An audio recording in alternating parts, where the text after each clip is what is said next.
Hello, everyone, and welcome to OHSE Analysis. I'm Vasu Bardwaj, and I'm your host for today's episode. Today, we will be talking about the future of the Conservative Party of Canada. To discuss this, we are happy to have with us the President of the Conservative Party of Canada, Rob Batherson.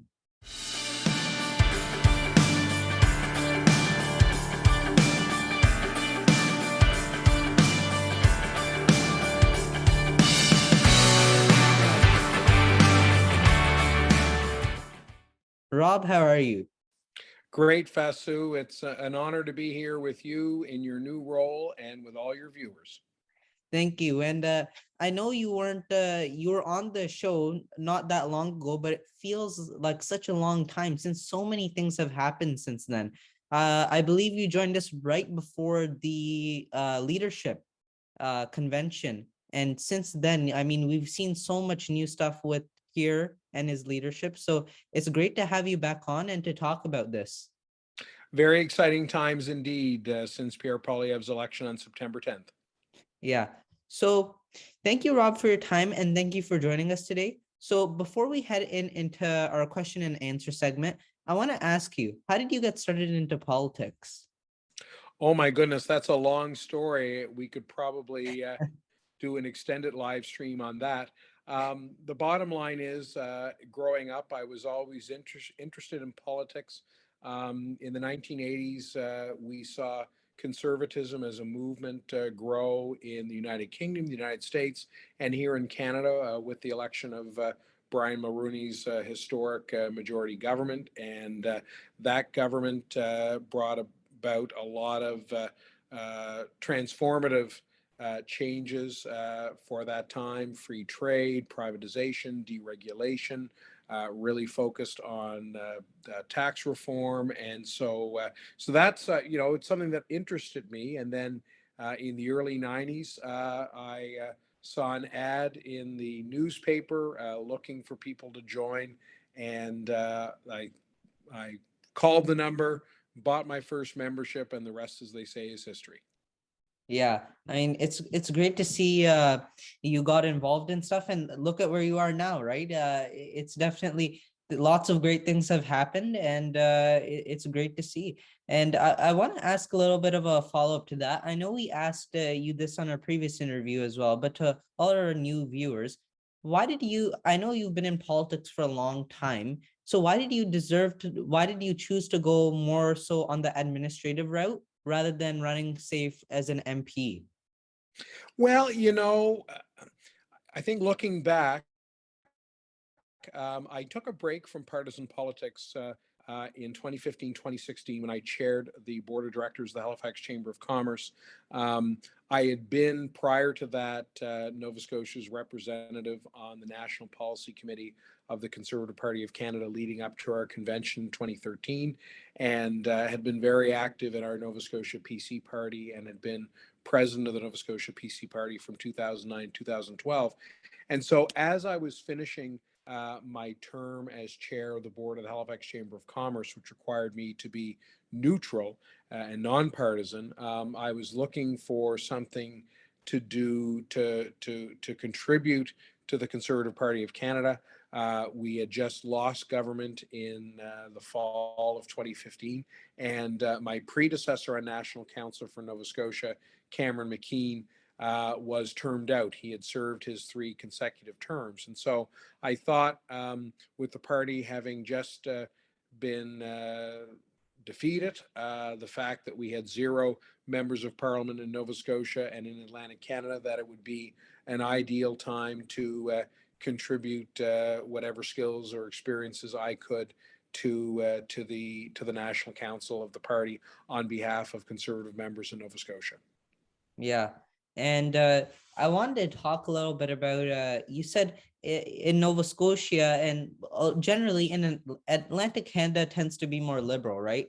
And when back in 2015, there wasn't many conservatives there. But I mean, with Pierre's new leadership, his new policies, his general rhetoric, and also the failures of the Trudeau government have increased conservative support in Atlantic Canada by a drastic amount. So it's good to see that people and are uniting over Pierre. Yeah, Vaso, I would say, one of the misconceptions that I think conservatives in other parts of Canada have about my home region is we actually have a strong conservative base historically, and usually out of the 32 seats in Atlantic Canada, you could count on anywhere from 8 to 12. And when Stephen Harper formed his majority government, one of the reasons in 2011 that he was able to form his majority government with 166 seats were the 14 Conservative MPs that were elected from Atlantic Canada. And certainly, while we were down to 0 for 32, which was sort of the third, one of the worst results since Confederation in 1867, we gradually started to build back. And so we went from 0 seats in 2015 to 4 seats in 2019 under Andrew Scheer's leadership, 3 in New Brunswick, 1 in Nova Scotia. And then in 2021, when Aaron O'Toole was leader, we went from 4 to 8. And we went from 1 seat in Nova Scotia to 3. We gained a seat in Newfoundland and Labrador, the first time we elected a member of parliament from Newfoundland and Labrador since 2011. And then in New Brunswick, we went from 3 seats to 4, and so that brought us up to 8.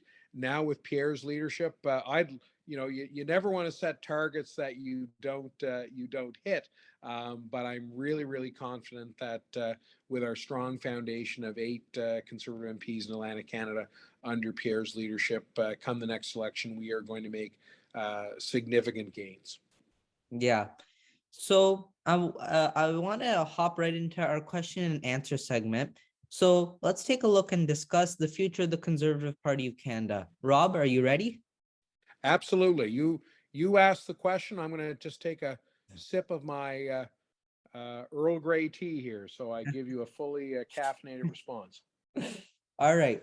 So question number one comes from Evan in Ottawa, and he wants to ask you, as Pierre Poilievre recently became the leader of the Conservative Party of Canada, the direction he is leading the Conservative Party united many Conservatives versus O'Toole's leadership, which had split the party.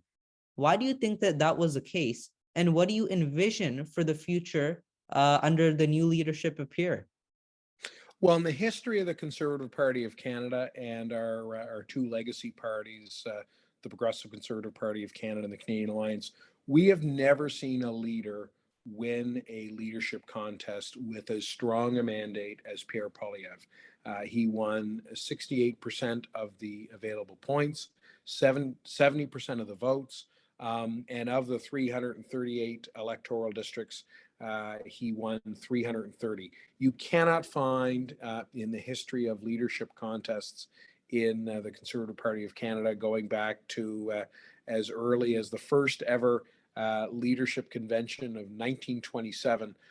We've never seen a leader win with as strong a mandate as Pierre Poilievre, and so that gives him a strong mandate to lead. It shows that there's wide support in the party, and since then, what our new leader has done is really build bridges to the entire party. And it would have been easy to have just said, "Well, look, I've won this massive mandate. I don't need to reach out to Conservative Party members who were neutral or who supported other leadership candidates." But Pierre Poilievre has been a real bridge builder. So we look at the fact that Michael Chong, for example, was neutral in this leadership race. He continues to play a prominent role as the shadow minister of finance. Pretty much all of the members of parliament who supported Jean Charest are in the shadow cabinet.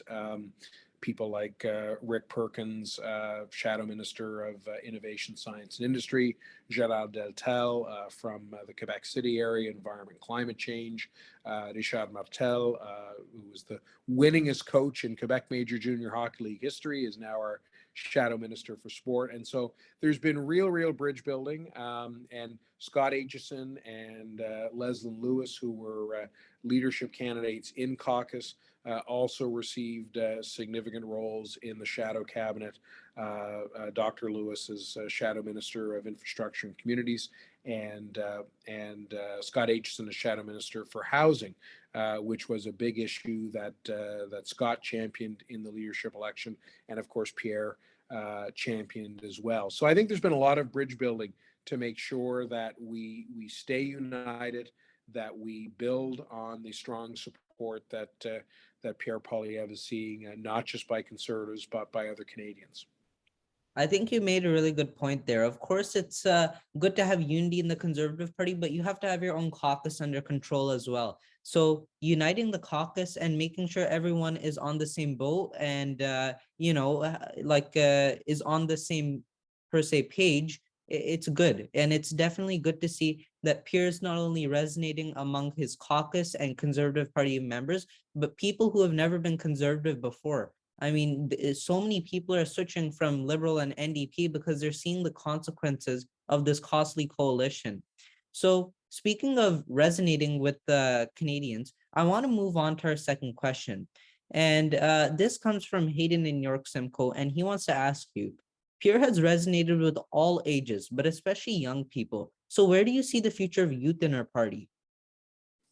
Well, one of the benefits that we have in Pierre Poilievre as our leader is he was first elected at the age of 25 in 2004, and so he was young once, and certainly has parlayed that into a distinguished career in the House of Commons.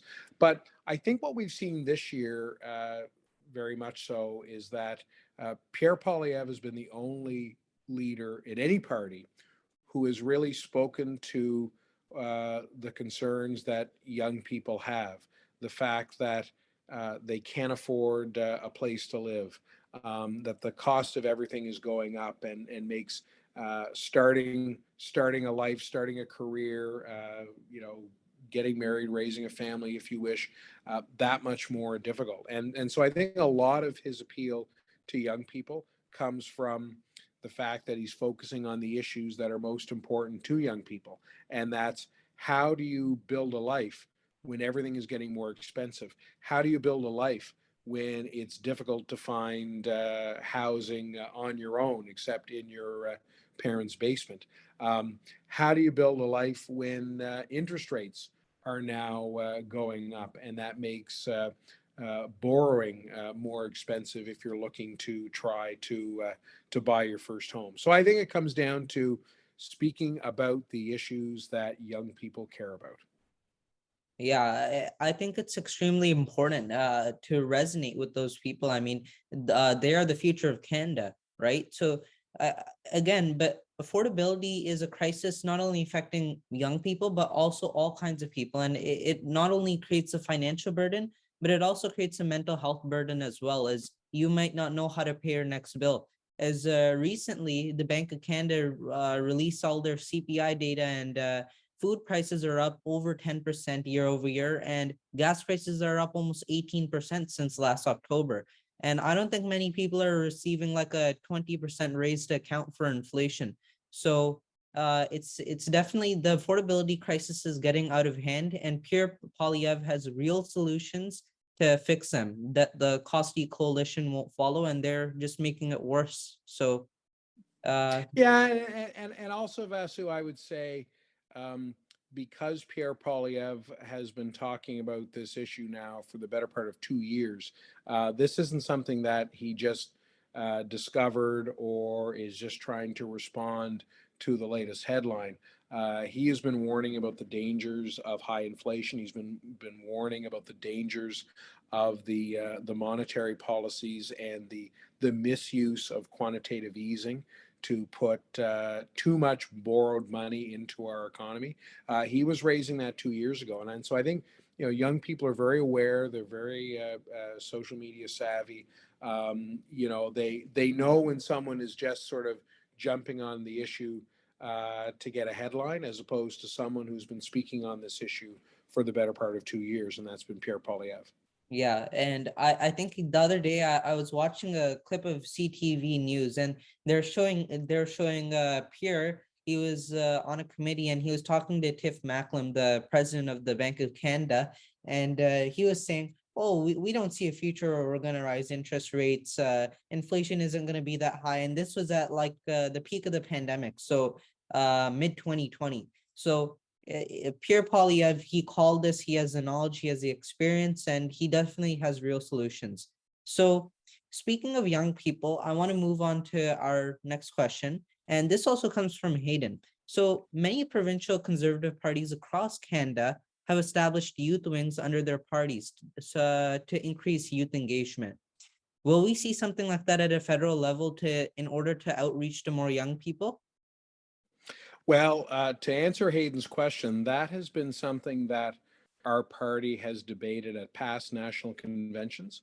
And so, for any young conservatives who want to see something like that established, they would need to bring forward an amendment to the party's constitution.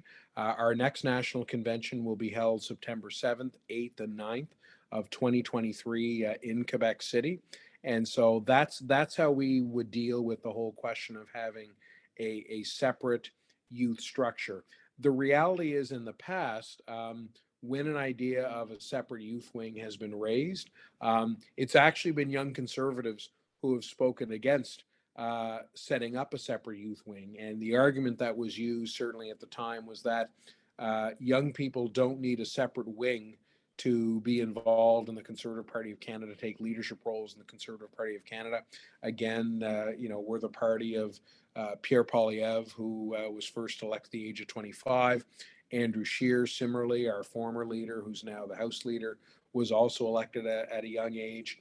Our party has offered an incredibly successful internship program that allows university and community college students and recent graduates to get practical on the job work experience working for conservative members of parliament, senators, and at conservative headquarters. And the skills that those young people gain through the internship program, they can take to their home communities. They can take in terms of longer term party involvement. So, for example, the Secretary of National Council, who is a national councillor from Alberta, Amber Ruddy, was an intern during the Harper government years. So I think any discussion around establishing a separate youth wing has to be driven by grassroots members, has to be driven by young people. And if it's something that young people want, they will need to bring forward a constitutional amendment and go and get support at convention to see that happen. Certainly in the past, when there have been efforts to set up a youth wing, again, it's been young conservatives who have led the charge against setting up a separate youth wing. But we're a democratic party, and we deal with these kinds of structural questions at every national convention. So I encourage, regardless of if you're a young person who feels that there should be a youth wing, or if you're a young person who feels that there shouldn't be a youth wing, come to convention September 7th, 8th, and 9th, 2023 in Quebec City, and have your say. All right. And so we've talked about young people in the party, we've talked about peer, we've talked about affordability, but let's talk about something which is taking the star of many headlines. So as the Mississauga Lakeshore election date approaches, when Ron Chisner brings it home, what do you think this will show in terms of Conservative Party movement in a historically liberal riding? Well, I think one thing I've learned in politics, Vastu, is you never get ahead of yourself. You work hard to win every vote, and we'll see what the outcome is in Mississauga Lakeshore. We do have a great candidate in Ron Chinzer, but as you noted in the question, this has been a Liberal seat for most of the last 30 years, with the exception of Stella Ambler winning in 2011 as part of the Stephen Harper majority. And so I think the question that voters in Mississauga Lakeshore will need to consider is, do they want to send a message to Justin Trudeau that high inflation is unacceptable, that the fact that the price of energy, the price of food is unacceptable, that we need a government that's going to make life more affordable for people in Mississauga Lakeshore and across Canada. And if they want someone who's going to fight for paychecks that go farther and a lower cost burden, Ron Chinzer is their candidate. If they want to go to the past and turn to Charles Sousa, who was a cabinet minister in the Kathleen Wynne government, the failed Kathleen Wynne government, that made life more expensive for Ontarians, then that they have a choice in a failed former Ontario Liberal finance minister. So in the meantime, we've got to work exceptionally hard to go out and earn every vote, win every vote, and encourage Conservative supporters to get out and vote for Ron Chinzer as soon as possible, and then we'll see what the outcome is on by-election day in December. Yeah, and I think you made some extremely important points there.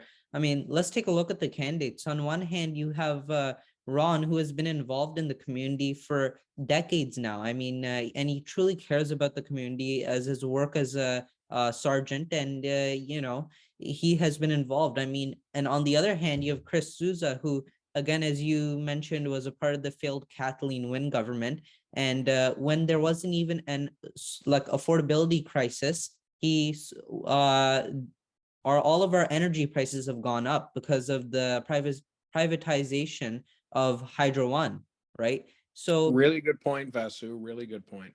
so during an affordability crisis, to bring in someone like that, I mean, it truly shows the work of the Costly Coalition. No, no, you're spot on. And frankly, in a minority government, every vote counts, every member of parliament counts. And so for people in Mississauga Lakeshore, if they want someone who's going to vote for giving them a break on their taxes, and if they want someone who's going to fight every day to make life more affordable for everyone, there is only one choice, and that's Ron Chinzer as part of Pierre Poilievre's Conservative team. Yeah. And I was out there canvassing for him the other day. I mean, Awesome. That's great. not only is the team and volunteer support for him so strong, so many people coming from all across the GTA, but when you're actually door knocking, I mean, I've got nothing but good responses. Lawn signs here, yes, voting here. I mean, it's so far, it's looking bright, and let's just hope it turns into a Conservative riding in December. Keep our head down, work hard, and earn every vote. Absolutely. So I think that about wraps it up. Thank you, Rob, for your time today. We really appreciate you being here with us, and we wish you well in the future. Thanks, Vasu, and thanks for all your listeners. And really appreciate you taking on this role, following ably in the footsteps of Vincenzo Calla. Thank you.